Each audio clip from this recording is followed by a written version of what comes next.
The Emperor's Test. Scene 1. Time, one spring noon. Place, an army camp on the banks of a large creek. A village is nearby.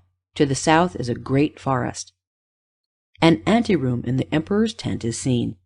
Great curtains separate this room from the Emperor's room back.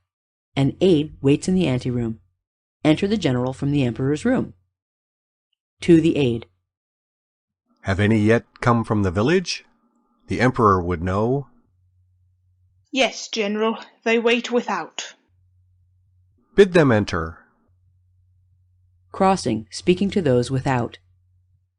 You will please enter. Enter the mayor's wife and son, the rich merchant's wife and son.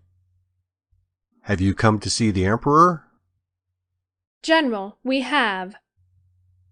His Majesty wishes you to leave your sons here in camp until evening.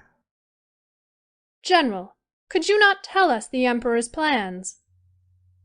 Yes, madame.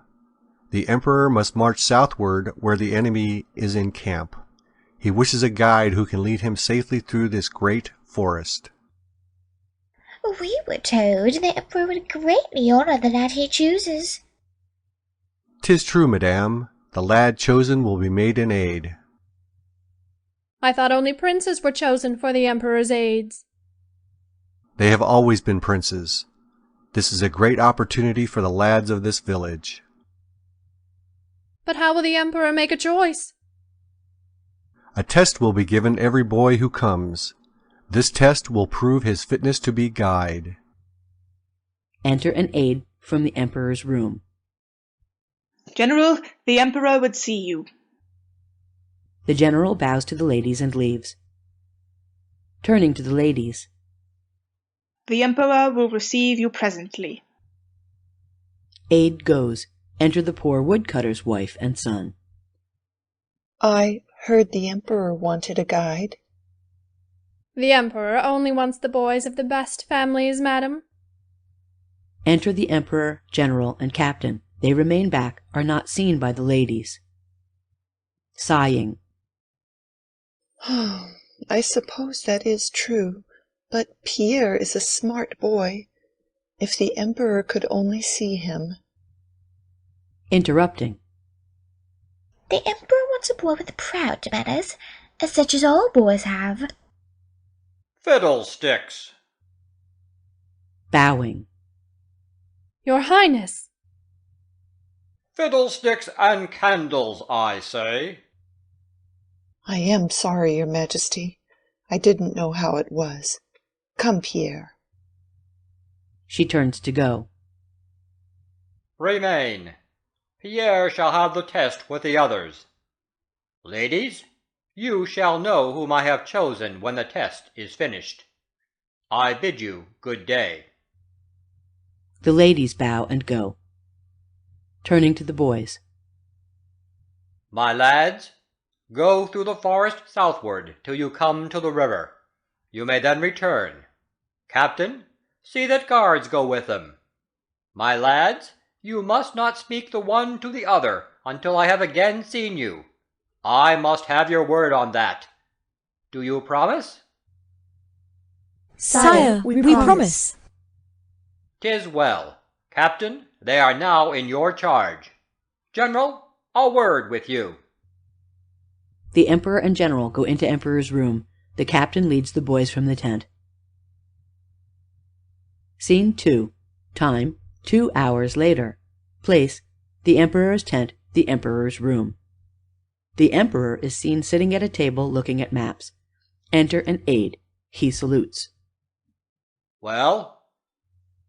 The prisoner has returned, sire. What prisoner? The one sent out for the test, sire. Who was sent? Ludwig, the prisoner who has been ill for so long. Ah, yes.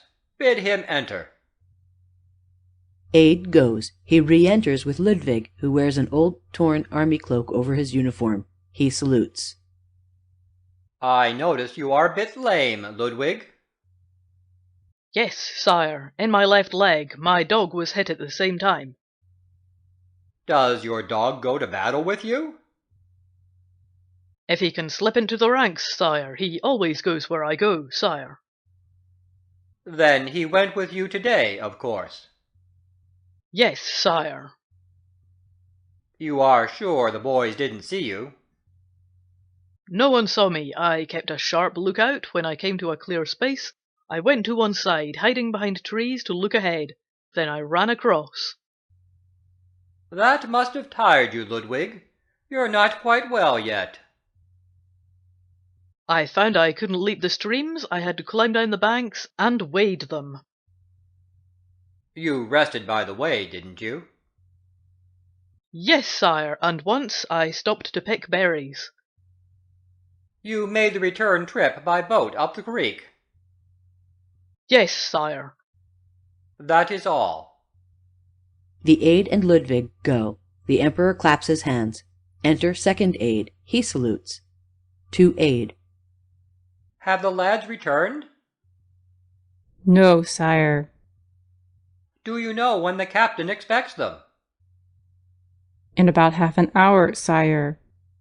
Bid their mothers return at that time. I wish them to be present at the test. Yes, sire. He salutes and goes. Let me see. A lame man. A lame dog. Running footprints across open spaces.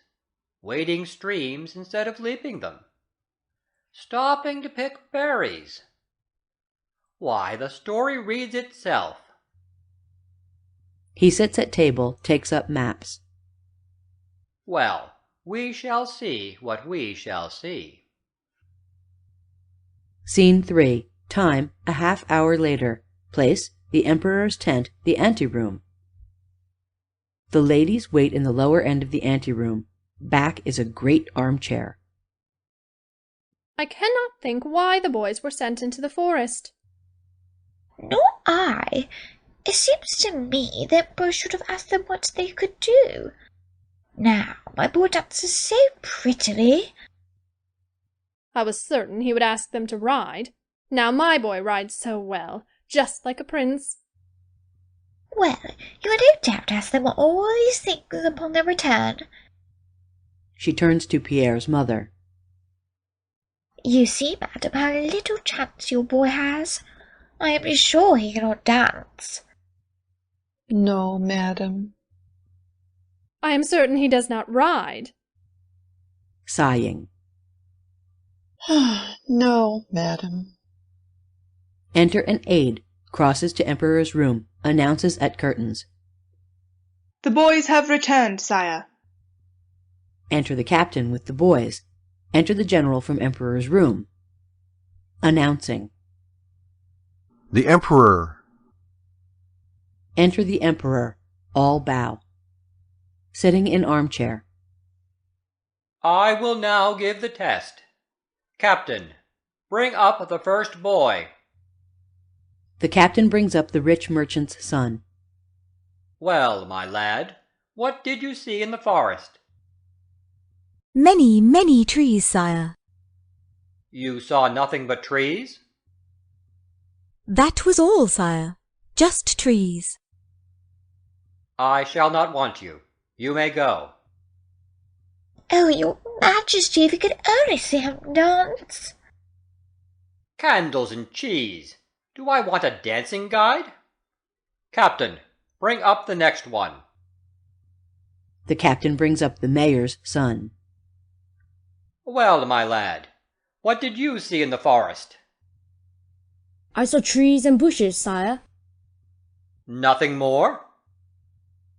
No, sire. I shall not want you. You may go. Oh, your majesty, if you could only see him ride, just like a prince, sire. Fiddlesticks. Captain, the last boy there. The captain brings up Pierre. Well, my lad, what did you see in the forest? I saw that a man had passed southward just before us, sire. How did you know that? Did you see him? No, sire, I saw his footprints. He was lame in the left leg. How did you learn that? The footprints were deeper on the right side. His dog was lame also. He had a dog? Yes, sire, a lame dog, I'm sure, because one of his tracks was always faint or missing. Did you trace this man and dog by their footprints? Yes, sire, to the river. There were traces of them in the grass, in the mud, in the dust, on rocks, and in still water. I am certain they had passed but a short time before, not more than half an hour. How could you tell that? The grass had not yet straightened up. The tracks in the mud had not yet filled with water. The prints in the dust were still clear, although a wind was blowing. Good. But how did you know they had but just passed through still water and over rocks?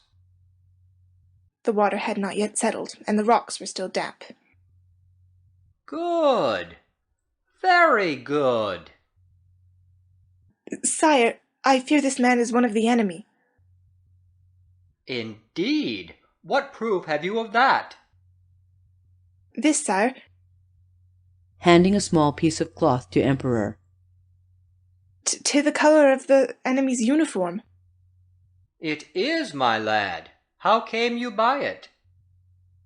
I found it on a thorn bush. It was torn from his cloak, sire. And why from his cloak? The thorn bush was at least 3 feet from the man's line of travel. The wind blew the cloak about. Handing the cloth to an aide, whispering to him. Take this to Ludwig. The aide goes. Well, Pierre, do you think we should be in fear of this enemy?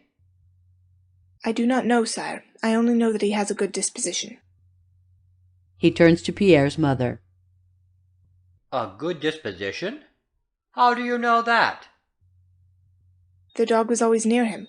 When the man stopped to rest, the dog lay down at his feet. But he may have held the dog there, my lad.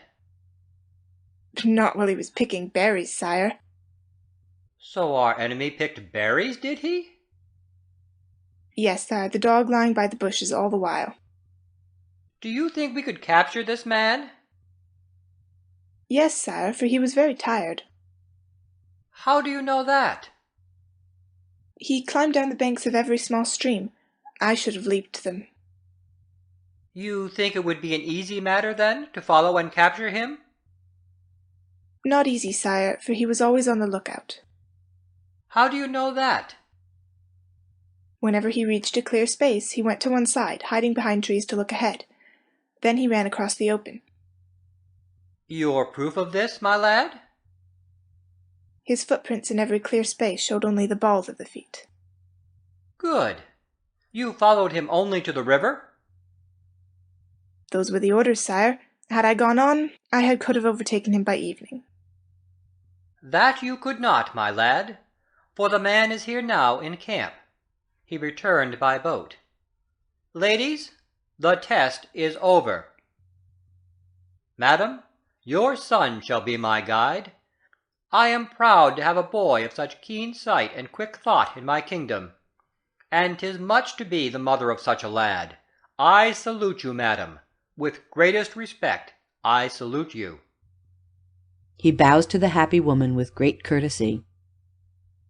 Turning to the ladies. Ladies, I bid you farewell. End of The Emperor's Test.